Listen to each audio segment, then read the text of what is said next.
चालू कर मस्त. नमस्कार मला नमस्कार मित्रांनो, नाथ खोळाले बारे चॅनलवर आपलं स्वागत आहे. तर आपलं नाव काय? माझे नाव महादेव दत्ता पाटील, गाव? गाव बेलाटी, मेलाटी, सोलापूर जिल्हा. हा तालुका? तालुका दक्षिण दक्षिण सोलापूर. दक्षिण सोलापूर. दक्षिण सोलापूर. आपण किती एकर क्षेत्र आहे आपलं शेती? 15 एकर आहे. 15 एकर शेती आहे. हा त्यामध्ये काय काय? त्यामध्ये 4 एकर आंब्याची बाग आहे बरं. आणि 3 एकर द्राक्षीची बाग. बरं. तर बघू शकता 4 एकर आंब्याची बाग तुम्ही शेती करत आहे. बस लई करून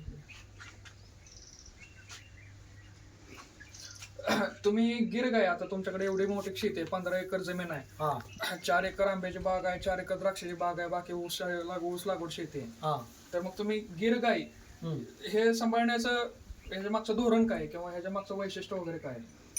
म्हणजे याचं दूध खायला चांगलं असते. जर्सीचं दूध खायला चांगलं नसते. माणसं आजार पडायला लागले तर बाळ बारके. बर. देशी गायचं दूध खाल्ल्यावर व्यवस्थित सगळं झालं व्यवस्थित.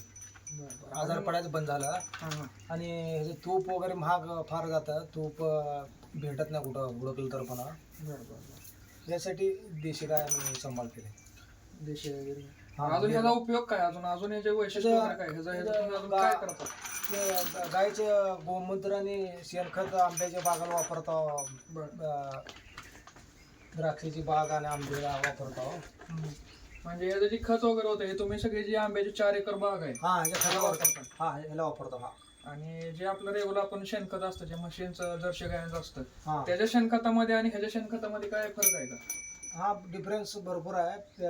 त्या जर्सीच्या शेणमध्ये काय त्याच्यामध्ये तेवढं नसतं, ती शक्ती कमी ते दाखवलं असं. बरं. म्हणजे त्यातनं जे कॅल्शियम पिकांसाठी मिळणारे जे प्रथिन वगैरे आहेत ते कमी असतं, पण ह्यांच्या शेणातून जे मिळणार आहेत, गोमूत्रातून मिळणार आहे, त्याच्यामध्ये त्याचा रिझल्ट चांगला आहे. हा रिझल्ट चांगला आहे त्याचा. सगळ्या पिकांना लिंबू झाडांना, परत आंबे, म्हणजे तुमचे हे सगळे बागायत जे फळबागाला, तुम्ही हा. त्या बागायतीसाठी म्हणजे फळबाग जे आहे त्यासाठी ह्याचा तुम्ही उपयोग करता ह्याच्या खताचा. हा रिझल्ट चांगला आहे सर. रिझल्ट मग आणि जर्सी गाय आहे आणि जर्सी गाय आणि गिर गाय, मग तुम्ही असं तुम्हाला काय वाटलं नाही की बाबा जर्सी गाय सांभाळूया आपण, ह्याच्यातून उत्पन्न चांगलं मिळेल, पैसे चांगले मिळतील?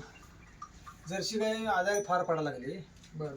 आजारी पडायला लागले, पैसे सगळे दवाखान्याला गेले निम्मे.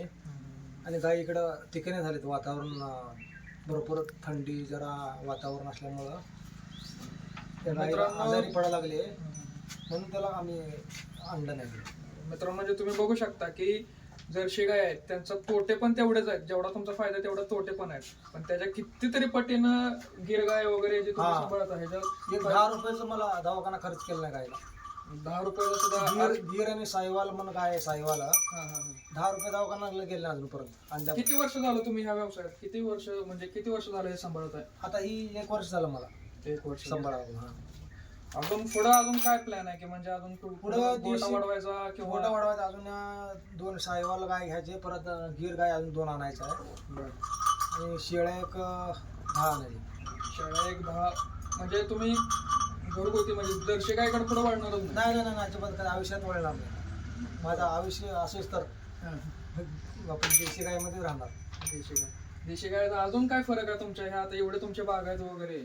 फरक भरपूर आहे. हे सगळे आंबे भरपूर पिकाला चांगले रिझल्ट मिळाला, भरपूर लागला माल सगळं. द्राक्षाची बाग त्याला आम्ही ते त्याचं जीवामृत बनवून सोडतात.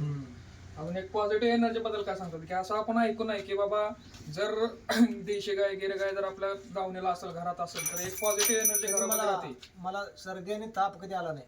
सर्दी झाली नाही कधी, ताप आला नाही कधी. एक 10 रुपये दवाखान्यात मला स्वतःला गेले नाहीत कुठं. सगळं व्यवस्थित झालं आपलं शरीर. म्हणजे एक पॉझिटिव्ह एनर्जी पण आहे आणि यांच्या दुधापासून तुपापासून हे तुम्हाला पण एक हे की बाबा मी कधी आजारी पडलो नाही. कधी 1 वर्ष झालं कधी आजारी नाही मी.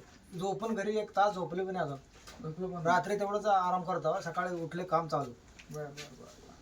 एकदम व्यवस्थित देशी गायमध्ये मला बरं वाटलं बघा. त्याचा सांभाळ आहे.